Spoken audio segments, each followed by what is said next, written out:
Hey guys, in this video we're going to talk about the American Revolution, also known as the American Independence. Okay, so let's get started.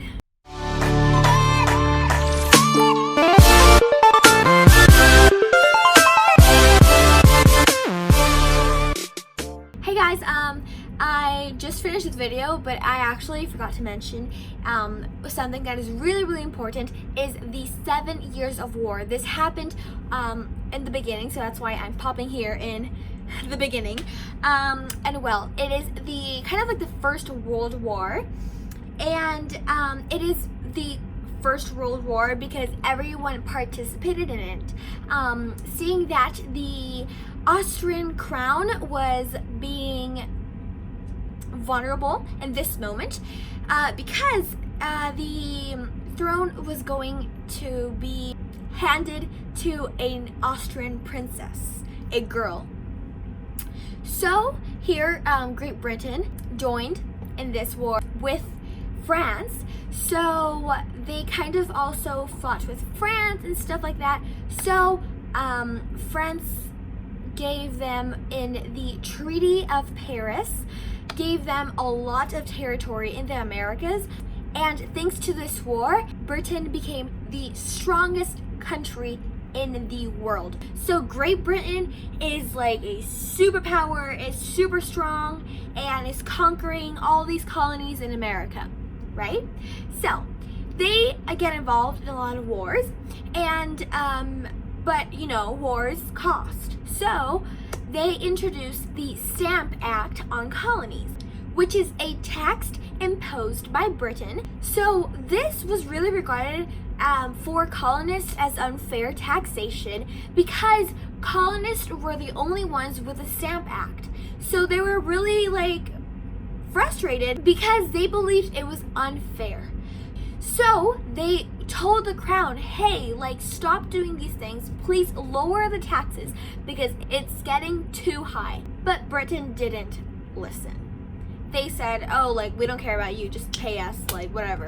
And, you know, so the colonies were really mad about that. They were violent confrontations, protests, like a lot of signs for Britain to wake up and be like, hey, like, you know, the colonists are really angry.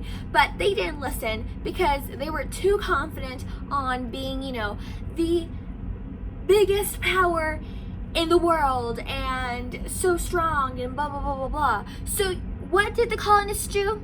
They dumped British tea in Boston. So that is called the Boston Tea Party.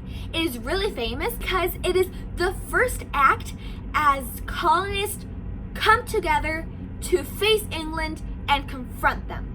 They would repeat, no taxation without representation, no taxation without representation. They were protesting not only against high taxes, but also they didn't have a government that would represent him and that would have their needs taken care of. So the colonists decide to create a first Continental Congress in which they would present all of their demands to the British crown. But they were not listened to. They were completely ignored by the king. So the Second Continental Congress was created. In that Second Congress, they voted on going to war with Britain. The majority prevailed, so the revolution begins.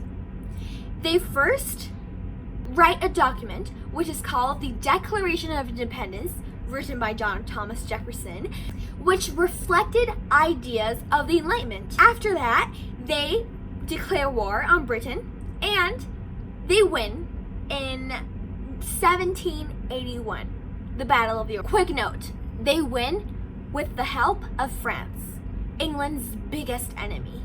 The reason for colonist success was that the first were that the British were overconfident, or at least that's what they say.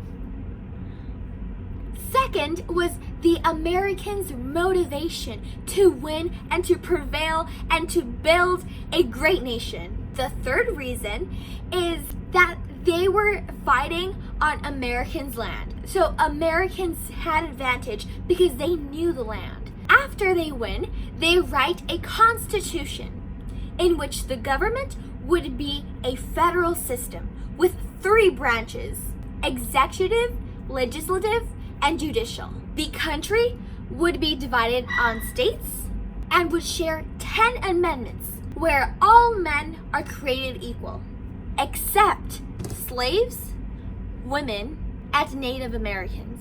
And that is pretty much all you need to know about the American Revolution. I mean, at least for the exam. Any questions, you can leave them down below, and I'll see you in my next video. Goodbye!